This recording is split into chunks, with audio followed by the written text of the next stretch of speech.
courir après les miracles. Cessez d'être les chasseuses, les pêcheuses de miracles. Cessez d'être des chasseurs et des pêcheurs de miracles. Faisant le nomadisme spirituel, allant de gauche à droite, courant, parcourant le monde entier.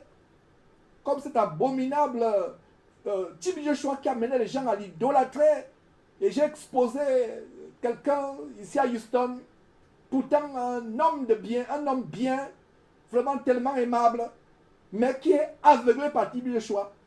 Et j'ai eu le cœur affligé de ce que mes frères et sœurs, il a conseillé à Carl, à qui j'ai rendu visite, il conseille à Carl de prendre l'avion depuis Houston pour aller rencontrer Tibi Joshua. Quand le frère Carl m'a dit ça, ça m'a fendu le cœur. C'est pour ça qu'il fallait que j'expose ce monsieur qui, ici à Houston, ce Gabonais, qui représente Tibi Joshua ici à Houston, qui est un faux pasteur lui aussi, désormais sur la liste de Jésus-Christ TV. Quand il a dit à Carl qu'il faut que Carl aille sur Tibi Joshua il y a quelques semaines, ça m'a fendu le cœur. Et Carl a été tellement choqué, il a été outré, il dit mais qu'est-ce qui se passe? Comment cet homme peut me conseiller d'aller voir un démon? Voilà que quelques semaines après, il avait conseillé à Carl d'aller voir Tibi Joshua. Tibi Joshua est mort. Et Carl lui vit. Et pour ceux qui me posent la question, comment va le frère Carl en passant, il se porte de mieux en mieux. D'ailleurs, ce matin, Carl est parti laver sa voiture. Je pense qu'il est allé laver sa voiture. Voilà quelqu'un qui était en phase terminale de cancer. Et les hôpitaux ont dit, retourne à la maison, va dormir, va-t'en la mort à la maison. Ils ont dit à sa femme, on ne peut plus rien faire, on ne peut plus rien faire pour vous. Ils ont dit à Carl et à sa famille, on ne peut plus rien faire pour vous. À Carl, va-t'en la mort à la maison. Ce Carl qui devait aller voir Tibi Joshua il y a quelques semaines, selon les conseils de ce Faras Bouka de Houston, que j'ai dénoncé hier publiquement en postant notre conversation, notre chamaillerie, je devais dire comment il se chamaille avec moi, défendant son Dieu. Il a proposé à Carl d'aller chez Tibi Joshua. Carl a refusé. Quand Carl m'a dit ça, j'étais affligé. Et voilà comment il séduit d'autres Gabonais, d'autres Africains, en les amenant à Tibi Joshua. Donc pour vous qui vous êtes posé la question, pourquoi j'ai publié cela? Parce qu'il y avait cette histoire derrière. Que c'est quelque chose de nocif. Donc quand les gens vont voir Faras Bouka, qu'ils sachent que c'est un nouveau faux pasteur qui fait des choses terribles, qui propose à Carl d'aller chez Tibi Joshua. Aujourd'hui, Carl est vivant. Tibi Joshua est mort. Et vous qui allez suivre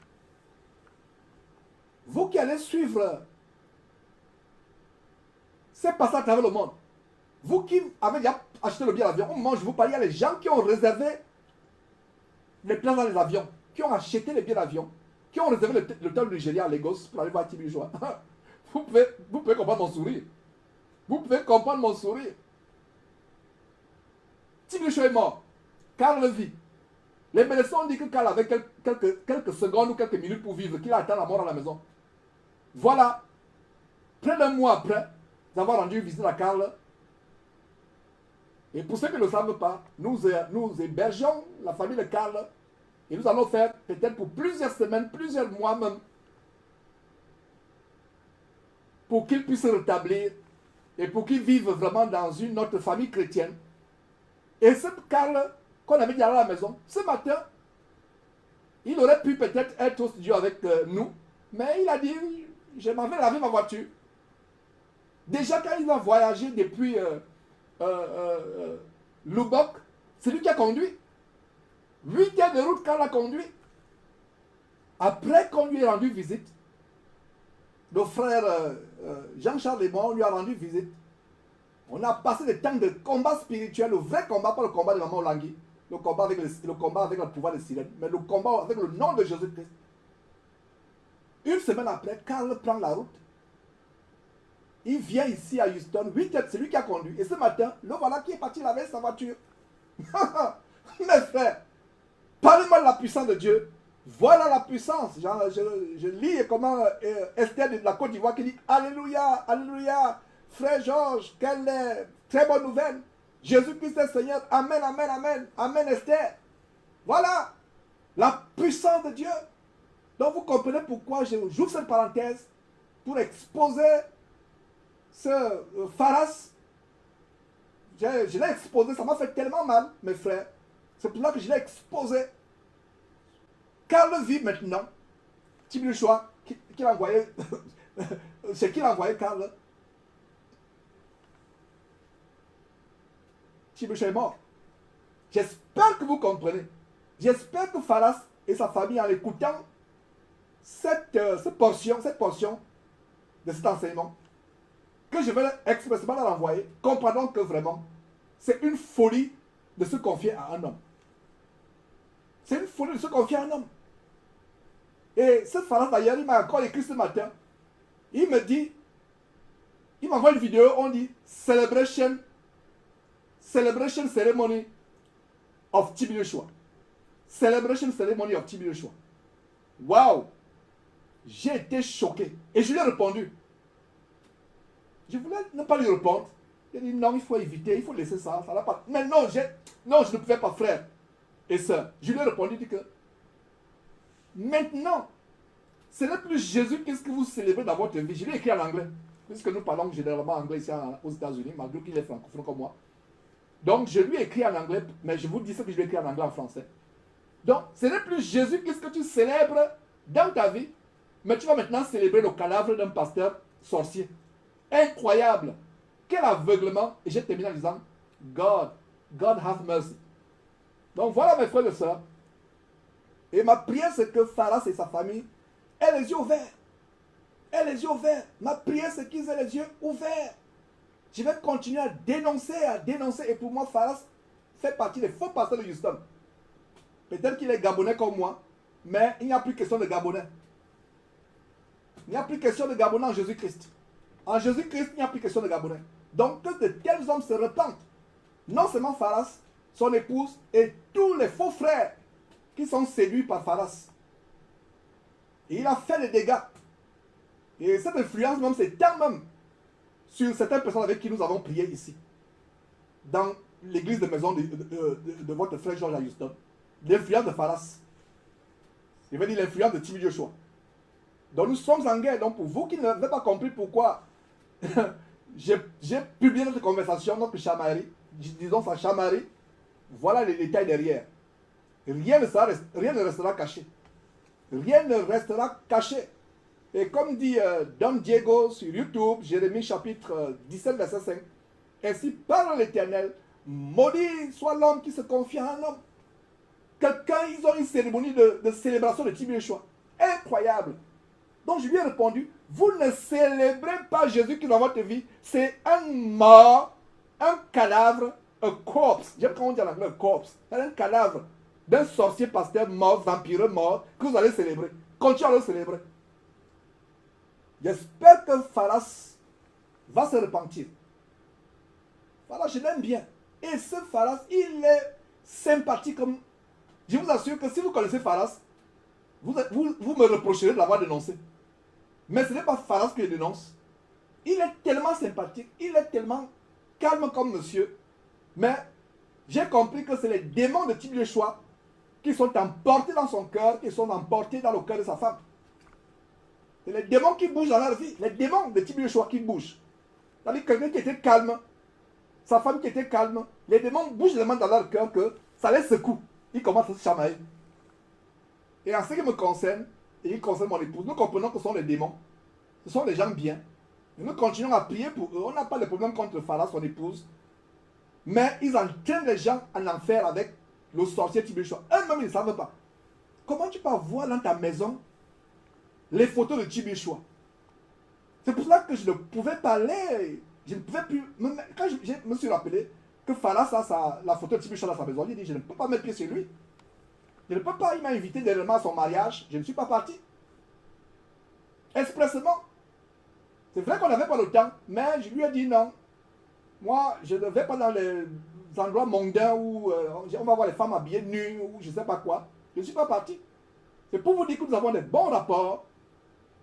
Il m'a invité à son mariage, mais je ne vais pas entrer dans la maison de quelqu'un qui a Tibi Joshua. Je ne peux pas.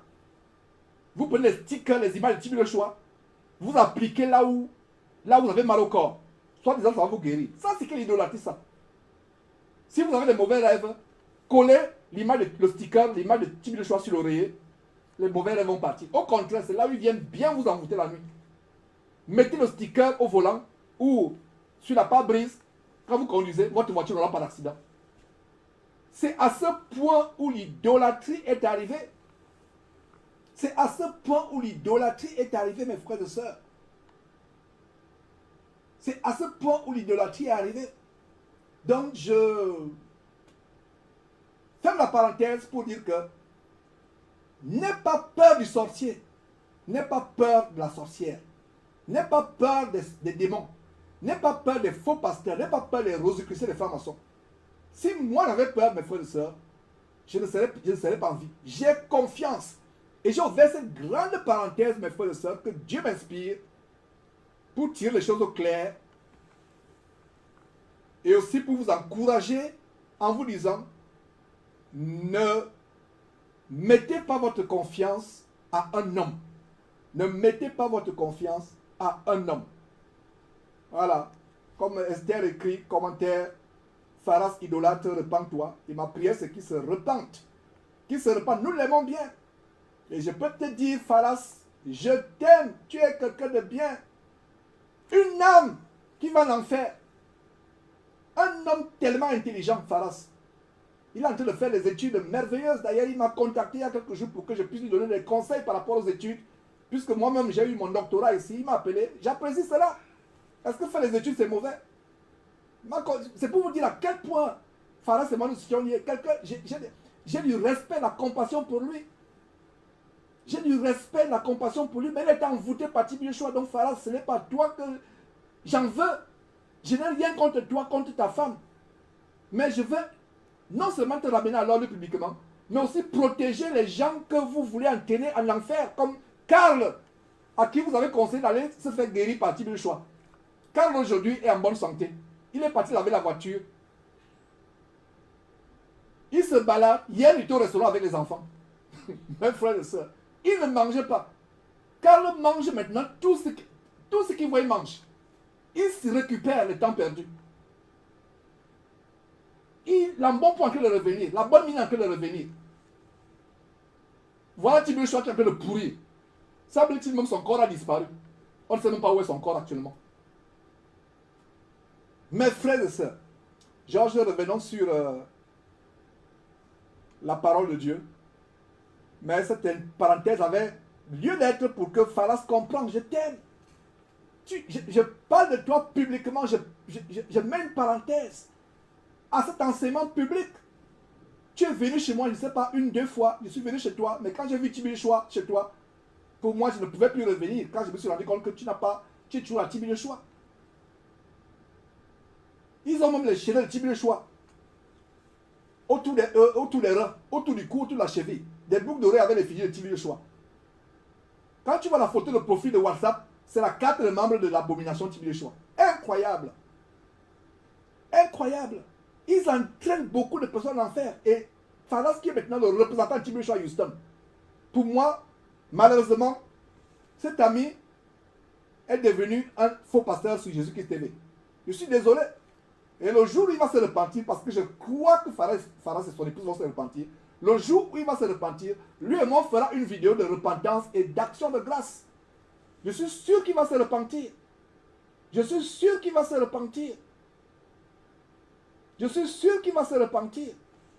Comme Léo dit, l'esprit qui a suivi ou poursuivi jusqu'à la mort Tibi Yeshua, le même esprit poursuit tous les disciples de Tibi Yeshua.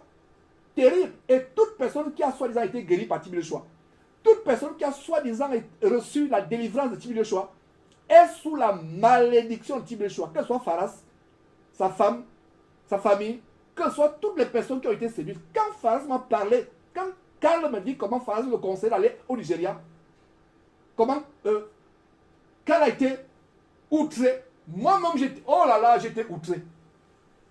C'est pour cela que je lui ai parlé durement. Parce qu'il représente Tibi Yeshua à Houston. Moi, à Houston, je représente Jésus-Christ et j'expose tout ce qui bat la voie pour que les gens aient à Jésus-Christ. Je ferme la parenthèse. Poursuivons dans l'enseignement, mes frères et sœurs. Jésus-Christ TV connaîtrez la vérité et la vérité vous affranchira.